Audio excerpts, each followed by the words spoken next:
afternoon, ladies and gentlemen. I hope your Friday is going very well. I'm here for another few episodes of my 2011 Diecast review series.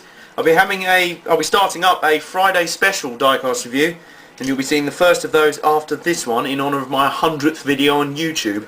But for now, we're sticking with the 2011 cars, and get ready to stock up on overripe fruit and beer cans and stuff to throw at the camera now, because boo, boo, hiss, boo, yeah, everything else. It's Kyle Busch who's up for review today, one of his cars, and it's probably his best looking car of the year. It's his Interstate AllBatteryCenter / centers, plural or not, Toyota. So here it is. Hang on a second, I'm just trying to stop the sort of sun sort of glazing on it too much. I'm probably worrying too much about nothing. That should be alright. So yeah, this car, I'm not entirely sure. I think it was run at Daytona in the Pepsi 400. I'm not sure where exactly it was ran, but it was one of these sort of every so often cars he runs, and it's a variation on his traditional Interstate Batteries paint scheme. He sometimes runs them. He's run the Bobby Labonte tribute a few times, but this is something new, something slightly different from the Interstate paint scheme. So let's take a look at it. Here's the front end, relatively good looking as well. There's not much of a typical Lionel NASCAR cock-up on the front. I suppose the grill's a little bit off-centre, but hey. And it actually has, I don't know why, it must be an effect of the paint with the green coming along the bottom with this gold here, like a sort of two-tone thing. But it does make the front look kind of snub-nosed, like it's a restrictor plate car, so maybe that's a deliberate ploy to make it look like the restrictor plate car, and it would lend credence to the theory that I have that this did run at the Pepsi 400. If anyone knows better, please let me know. As you can see on the top, there's the traditional Interstate logo, AllBatteryCenter. Center says plural. That is franchises available apparently. So yeah, I don't know who you're supposed to apply for that for. But here is the, and I've just realised I'm sticking the toothpick into the camera's lens. There we go. There's the Camry logo. Little grill on the bottom, as you can see there.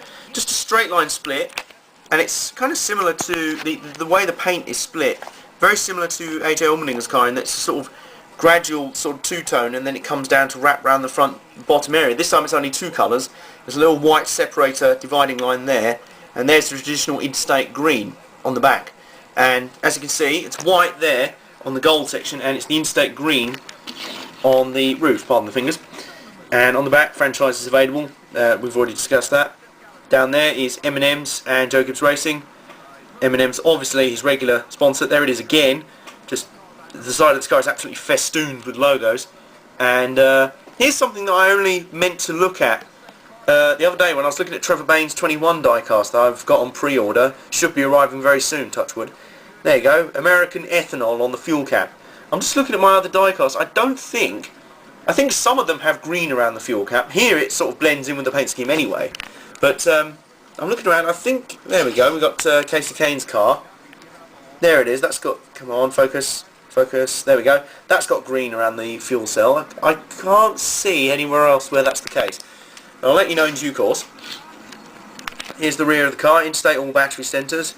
Kind of standard, what's that down the bottom? John 3:16, which is a standard thing that Joe Gibbs has on his cars. I think it's a Bible extract. I'm not a huge expert on the Bible, but I know he's had that on, I think it's the 18 car for as long as I can remember. That's actually quite a surprise. I didn't know he still had that on there.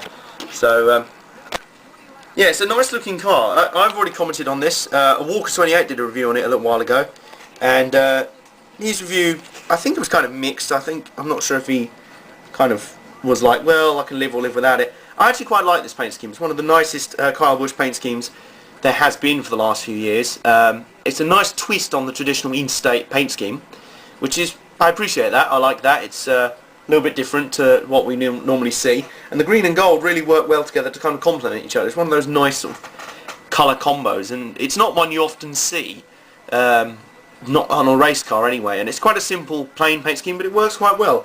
So this is a, if I had to rate this paint scheme, it would be a solid 8 out of 10. And I'm going to start rating the diecasts again in terms of build quality, because there was a discussion on my Jamie McMurray review that some of the Lionel NASCARs coming out this year, or however you're supposed to pronounce that, the build quality isn't that great and there's like misprints and mistakes. Well, to my eyes, there's, like I say, the grill's only a tiny bit off centre, but that's all. So, build quality on this one, 9.5, I'd say, very good. And the paint scheme itself, a solid 8. So, this has been my diecast review on Carl Busch's Interstate AllBatteryCenter's Toyota. Please, don't pelt me with any, beer cans or anything. And I'll see you soon for my special review to honour my 100th video on YouTube. Stay tuned for that.